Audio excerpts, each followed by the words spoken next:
je suis Mayolek et je suis Disneyville. Disneytoon n'a pas épargné certains de nos bien-aimés classiques Disney. S'il y a eu de bonnes surprises, souvent leurs suites n'ont pas rendu hommage à leurs aînés. Mais celui qui en a le plus souffert, pour moi, est de loin La Belle et la Bête, avec pour commencer cette chose. La Belle et la Bête 2, le Noël enchanté. Oui, on est en octobre et c'est très à propos de parler de Noël. En tout cas, c'est ce que les supermarchés m'ont appris. Le film commence par... Décorons l'arbre de Noël, fa la la la la la la la la. Exploitons le libre de droit, falala, falala, la la la. Au château, on fête le premier Noël depuis la fin de la malédiction, avec des décorations qui font un peu mauvais genre. Ah, j'adore qu'on me rappelle la pire période de ma vie. Quand je pense à l'année dernière... Ah oui, j'avoue que c'est nettement plus agréable. Oui, l'opus précédent était nettement plus agréable. Comme nos personnages qui ont vécu cette histoire sont trop cons pour bien s'en rappeler, Samovar nous fait la narration transition flashback. À l'époque, le château enchanté a failli ne pas fêter Noël. Ah, quels enjeux, mes aïeux! On stipule que ça se passe après l'attaque des loups, donc le climat est plutôt amical et nos compères s'évertuent à rapprocher leur maître et sa prisonnière / invitée. Si quelqu'un peut émouvoir le maître, c'est bien elle. Elle est tellement gentille. Et pas désagréable à regarder non plus. Il est très français. Nous sommes le 24 décembre et Belle est excitée par Noël qui approche. Un Noël qu'elle ne pourra pas fêter avec son père. Mais ça ne l'interpellera jamais. D'ailleurs, ça fait combien de jours qu'il erre dans le froid et que le fou campe en bonhomme de neige? Mais c'est pas grave, parce que la bête se pète la gueule. Oh, vous n'êtes pas blessé? Qu'est-ce qui te prend de marcher pieds nus sur du verglas aussi? J'ai dérapé. Et je suis tombé sur la glace. D'accord, ça va être ce niveau d'humour. Merci de bien clarifier. Belle décide de lui apprendre le patin à glace, ce qui n'est pas forcément simple quand on n'en porte pas, tandis qu'on découvre le méchant du film, Maestro Forte, et son image de synthèse qui pique un peu. Heureusement, on le voit presque tout le temps seul ou détaché des autres dans le cadre, donc ça ne jure pas trop avec la 2D. Fif, tu aimes mon œuvre? Oh, maestro! Ah ah, fifre! Rapport à la flûte fifrelin et au fait que c'est un sous-fifre!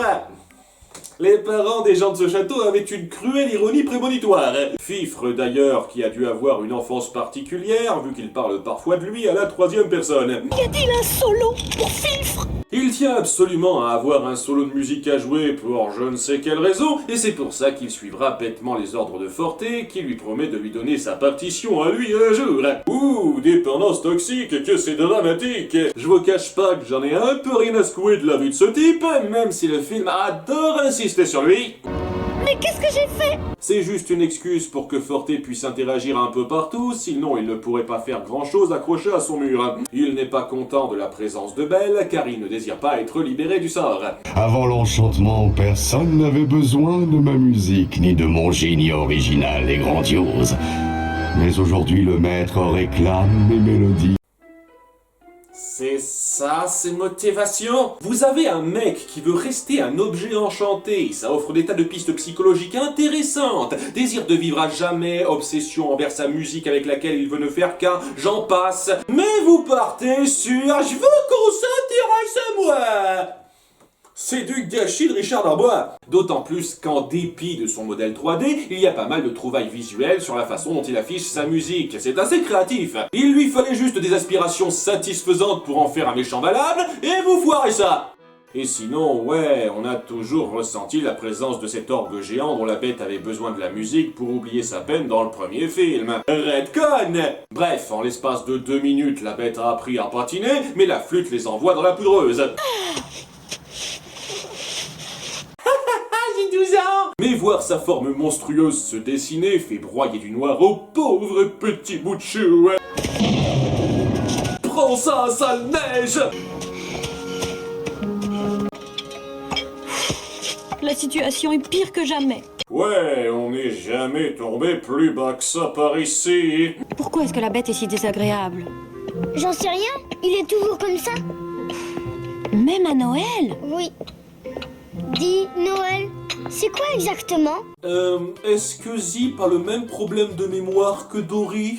Je veux dire, on montre qu'il était présent lors de la malédiction, donc il devrait savoir ces choses. Pareil quand il demande à sa mère de raconter cette histoire. T'étais présent et t'as plus participé qu'elle, petit con. Tu dois quand même bien savoir.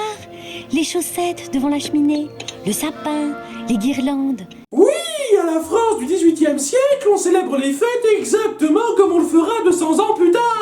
Belle veut donc dérider son hôte en lui écrivant un bouquin perso, mais il ne pourra pas le lire tout seul. Oui, il a besoin de compter sur quelqu'un. Je connais un moyen très doux pour séduire le loup. La chanson est bonne en soi, le propos est plutôt insultant. Parce que Belle est censée être attirée par la bête par rapport aux efforts conscients qu'il fait pour être agréable. Dans cette chanson, et un peu dans le reste du film, on chie sur ce principe en montrant notre héroïne vouloir jouer les coachs de vie. On passe de « cet homme s'améliore, il commence à me plaire » à « j'ai envie d'améliorer cet homme pour qu'il commence à me plaire ». La différence est énorme, parce que Belle perd en partie l'intransigeance qui faisait toute sa force avant. La bête se fait apprécier en montrant lui-même qu'il le mérite, c'est pas censé être son whoopi personnel. Vous savez pas ce que c'est qu'un whoopi? Cherchez. Et sinon, chapeau à Belle d'arriver à finir un livre à images en l'espace d'une chanson de 2 minutes. Si seulement George R.R. Martin pouvait s'en inspirer. Oui, j'aime bien remuer le couteau dans la plaie. Noël a l'air bien parti, mais Big Ben s'interpose. Absolument pas. Comment ça se fait que le vin ne se renverse pas quand il parle? Et vu que eux n'ont pas Dieu, est-ce que ça veut dire qu'ils ne voient rien? Voilà le genre de conneries à considérer quand on veut partir du principe que tous les objets sont humains à la base. Autrefois, c'était un vrai bonheur de préparer la fête de Noël. On organisait un grand festin, Avec de la dinde farcie au marron, de la confiture de groseille, Et les petits gâteaux? des terrines, des gratins. des sauces aux truffes. Des choses que vous pouvez encore manger maintenant. L'affaire est acceptée et ils partent chercher des décorations dans une tour où ils trouvent le nouveau perso secondaire Osef numéro 2 nommé Angélique. Mon Dieu, un prénom normal. J'ai bien cru que nous étions condamnés à croupir dans ce grenier à vie. Qu'est-ce qui t'empêche de sortir de là quand tu veux? Oui, on apprend que c'était la décoratrice du château et que ça fait des lustres qu'on n'a plus besoin de ses services. Mais ça la force pas à ne pas se mêler aux autres. On peut avoir rien à faire et garder une vie sociale. D'ailleurs, à ce niveau-là, je vous cache pas que j'ai jamais trop saisi l'utilité de lumière dans le château. Angélique, mon amour. Plumette n'existe donc plus pour toi? Ou bien il aime manger à plusieurs râteliers. Très français. Et c'est moi où à chacune de ces répliques, on sent que la comédienne s'est arrêtée à la première prise. L'ex-décoratrice du château. Je ne suis pas responsable de ce bric-à-brac insensé. Pourquoi raviver mes espoirs? Je veux dire leurs espoirs. Pour mieux nous décevoir? Non, non. Je m'y refuse. Et personne ne me fera changer d'avis. Coupé! Chérie, est-ce que tu pourrais la faire? Pour la Belle et la Bête 2? Non! Belle se décide à inspirer tout le monde avec la chanson des Poncifniers. Ça vole plus haut dans un ciel d'amour toujours nouveau, tel un oiseau. Magie, bonheur, arc-en-ciel. La vie, tout ce qui est bon sur cette terre. Il y aura des Noëls, il y aura des dindons, des esturgeons, Des canetons, de la bûche au marron. du feu dans la cheminée. Ils danseront sans répit, toutes les danses du tapis. Devant cette étoile, tu as offert à mon bas. Après dîner, nous jouerons Jusqu'au lever du jour. Puis nous irons au jardin et nous y danserons. J'aimerais me rétracter par rapport au début. Est-ce que vous pourriez pas plutôt faire une reprise de Vive le vent à la place? Mais qu'est-ce que tu fais? Stop, stop, stop! Pose-moi, pose-moi! C'est ridicule! Arrête ou je vais finir par hausser la voix. Après cette inconvenance auditive, on passe à la bête qui a vent de la chose et ne l'accepte pas bien. Elle veut à tout prix imposer cette fête abjecte à tout le château. Noël, le jour où ma vie a basculé. Mes parents m'avaient emmené voir Zorro au cinéma. C'est l'heure du flashback. À l'intérieur du flashback, où on voit le jeune prince qui a clairement l'air d'avoir 11 ans, oulala, et qui se comporte comme un connard le jour de Noël. Un livre d'histoire? C'est tout ce que vous avez trouvé? Qu'est-ce que c'est que ça? Une petite composition en votre honneur. Oh, je déteste. C'est ennuyeux comme la pluie. Mec, est-ce que t'avais des hémorroïdes ce jour-là pour être aussi gracieux qu'un cul de poule? Qui ose venir me déranger à Noël? C'est une réincarnation du Grinch, en fait? Ou l'inverse? De grâce, prenez cette rose en échange d'un abri contre le froid de cette nuit glaciale. C'est pas moi qui ai doublé ça pour le gag, je précise, c'est vraiment l'approche professionnelle. Prenez cette rose en échange d'un abri! Et tu m'étonnes qu'il la refuse, elle se présente pas, elle propose tout de suite un deal sans bonjour ni merde. C'est quand même dingue qu'une présentation vitrail détaille mieux les choses qu'une scène jouée directement. Dans l'intro du premier film, on précise qu'il y a discussion entre eux, qu'elle insiste pour lui dire de ne pas se fier aux apparences. Là, il lui claque la porte au nez en 3 secondes et paf! Surprise, motherfucker! Vous êtes tous maudits maintenant! Vous pouviez pas étendre un peu cette scène pour la rendre plus fluide? C'était plus important pour vous de remplir votre film avec des merdes comme ça?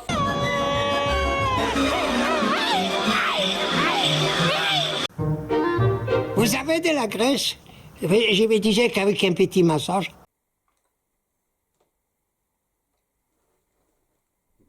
Il vient donc confronter Belle sur ses plans de célébration.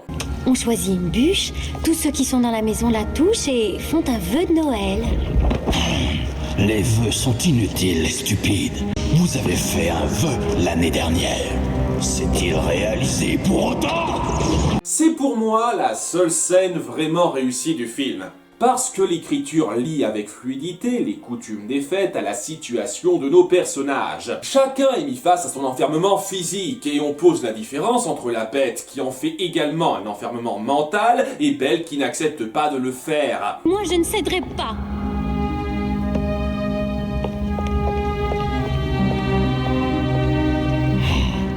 Le comportement rustre de celui-ci est d'ailleurs un peu justifié par l'importance de ce que représente cette date, même si une fois de plus, ça fait un peu redcon grossier. Les personnages et leur mentalité sont parfaitement appuyés ici. Belle reste donc dans l'esprit des fêtes en faufilant son cadeau chez la bête. Pourquoi elle a pas attendu demain, le jour de Noël, pour le faire, je sais pas. Et ça affecte un petit peu le gros nounours. Mais je n'ai pas de cadeau pour elle. Ça peut s'arranger.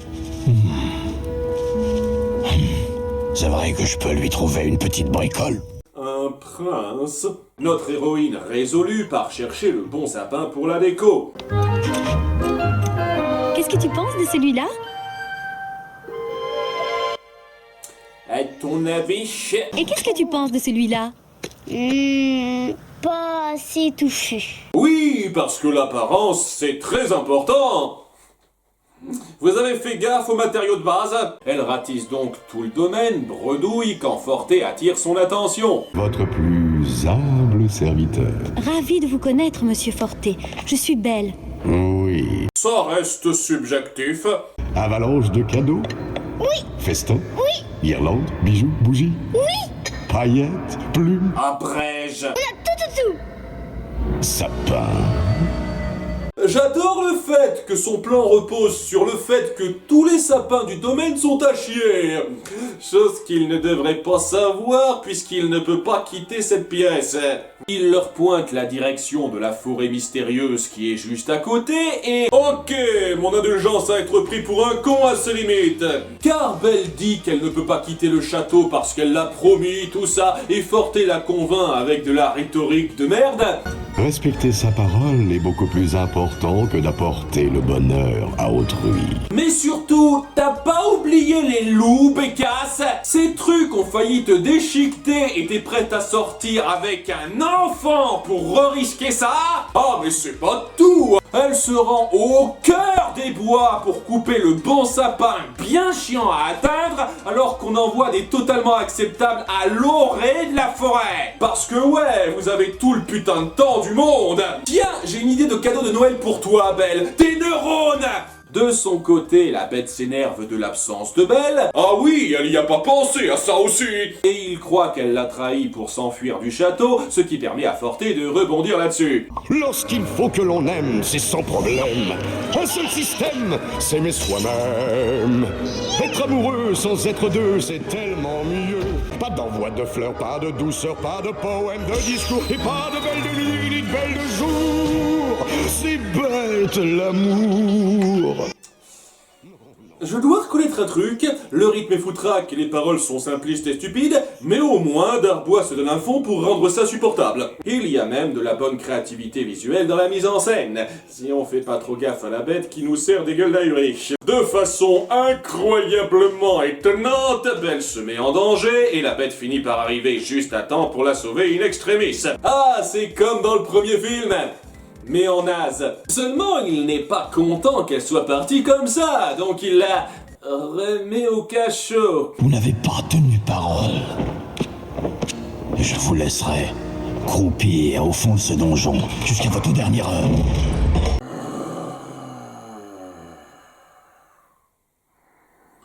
Histoire éternelle. Au refrain fané.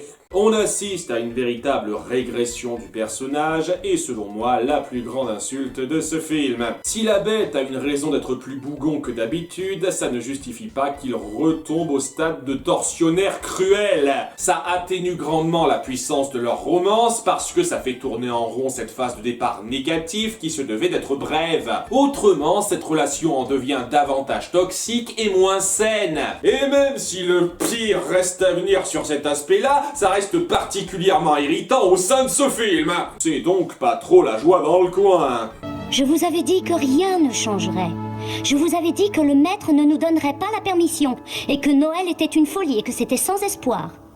Mais... j'avais tort. Oula, pas tant d'émotions à la fois, tu vas me faire chialer, hein. Même sans ça, on la voit faire sa pessimiste durant toutes les scènes où elle apparaît. Je savais que c'était sans espoir. Et tout d'un coup, elle est en mode « Vous m'avez redonné espoir !» Sans raison. Un développement de personnage amené, c'est possible. J'étais perdue, solitaire, Merde, même quand elle est censée être joyeuse, elle fait la gueule. dans un monde sans lumière. Oh, c'est bon, tu l'as retrouvée. Cela étant, je reconnais qu'elle forme un joli duo de voix avec Belle. Tant que notre cœur tendre étoile étincelle. De son côté, la bête ouvre son cadeau, alias un livre dont les pages sont presque toutes blanches, et sa lecture lui réchauffe son ch'tique cœur qui grandit d'une taille cette nuit-là. Alors que... Chacun son truc, mon frère. Toi, tu me portes sur les nerfs. Mais quand à faire un vrai Noël du tonnerre. Je suis un expert hors pair. Vous pouvez aller plus loin, sans séparer vos chemins. De vos riens qui ne font qu'un sont 2 fois plus malins. Si nous sommes des compères, tous deux nous faisons la paire. Personne ne pourra dire le contraire. Nous sommes des compères hors pair. À nouveau, on a raccourci cette scène pour ce genre de merde. Nous sommes extraordinaires. Oh, présentement, la bête vient s'excuser et tout s'arrange, mais faut pas oublier qu'on est un grand méchant, hein. Ce qui fait très pauvre quand on y pense parce qu'il apporte presque rien. C'est un peu comme Mouchou dans Mulan 2. Oui, c'est un connard qui tire quelques ficelles, mais il aurait pas fallu changer grand chose pour que le cœur de l'intrigue reste le même sans sa présence. Enfin bon, Forté est vénère et décide carrément de tout démolir. Oui, on risque à fond de s'intéresser à toi et ta musique après ça. Et il finit par s'écraser au sol comme une merde.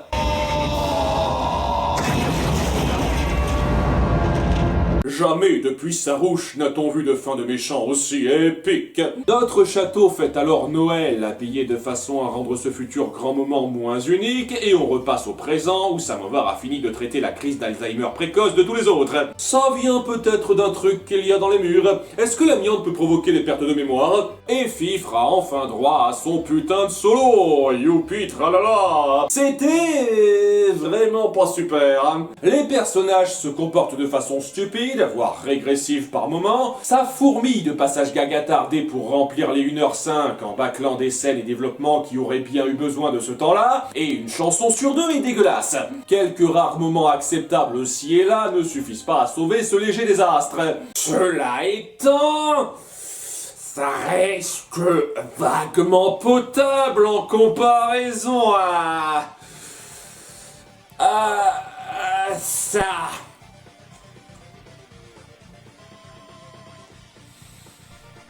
C'était Mayolek, et on va passer un mauvais moment, surtout moi.